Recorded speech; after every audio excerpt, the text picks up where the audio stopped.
for at lave hjemmelavede romkugler, der skal man bruge nogle kagerester, og man skal bruge noget kakao, noget hindbærmarmelade og noget romessens. Hvis man ikke bruger romessens, så kan man bruge almindelig rom. Så skal man bruge noget kokos til at rulle dem i, eller noget krymmel, og man kan også farve sit kokos, som jeg vil vise jer senere. Man skal lige være opmærksom på med sine kagerester, at hvis man har samlet nogle kagerester, så må der ikke være glasur på, fordi det kommer til at knase i tænderne. Og der må heller ikke være creme eller noget i, fordi det kommer til at smage igennem i romkuglerne. Man starter simpelthen med at smuldre kageresterne rigtig godt herinde.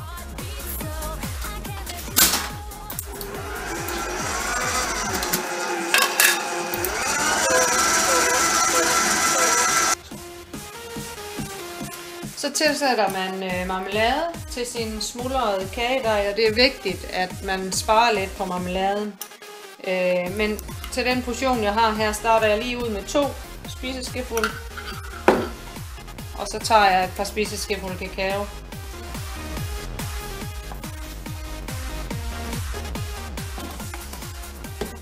Og rom.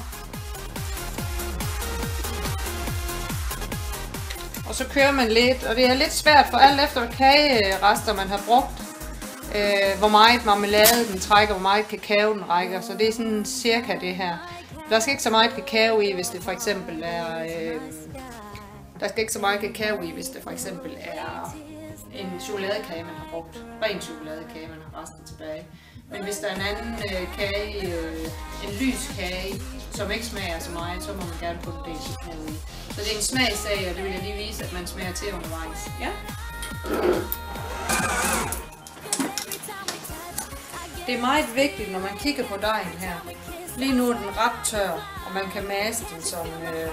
og det skal den også være til, at den skal kunne trilles. Men den må ikke være så tør som det her, fordi hvis den er det, så kan man ikke få kokosen til at hænge på.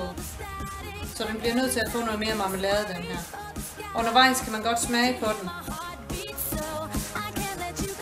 For at vurdere, at den smager ikke særlig meget af rom, så man kan have en del mere rom i.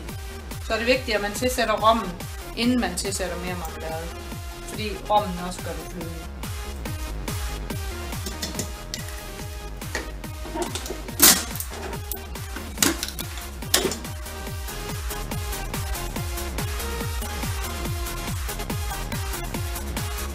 Man smager på den undervejs for at finde ud af, hvor meget rom den skal have.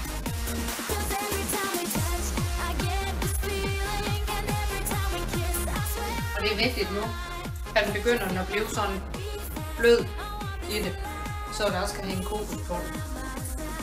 At man ikke tilsætter mere marmelade, men kun det rom, man nu vil have den til at smage af. Konsistensen er den rigtig fin nu, men jeg vil gerne have den til at smage lidt mere rom.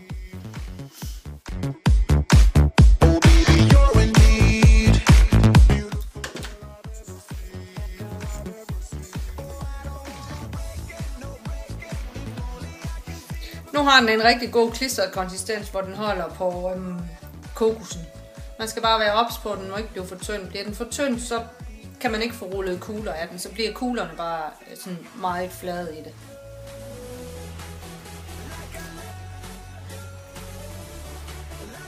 Og nu smager den også rigtig dejlig af rom. Ja.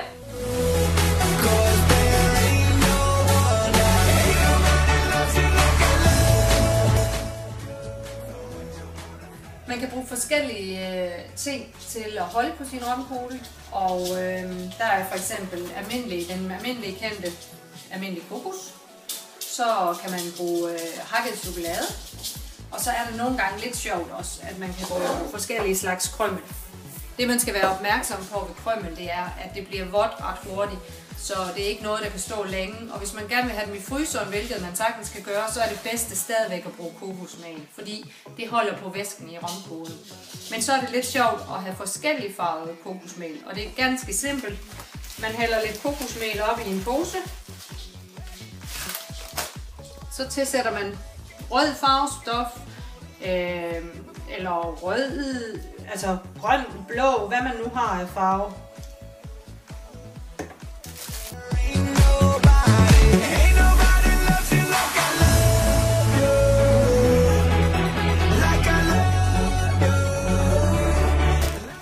kun fantasien, der sætter grænser. God fornøjelse.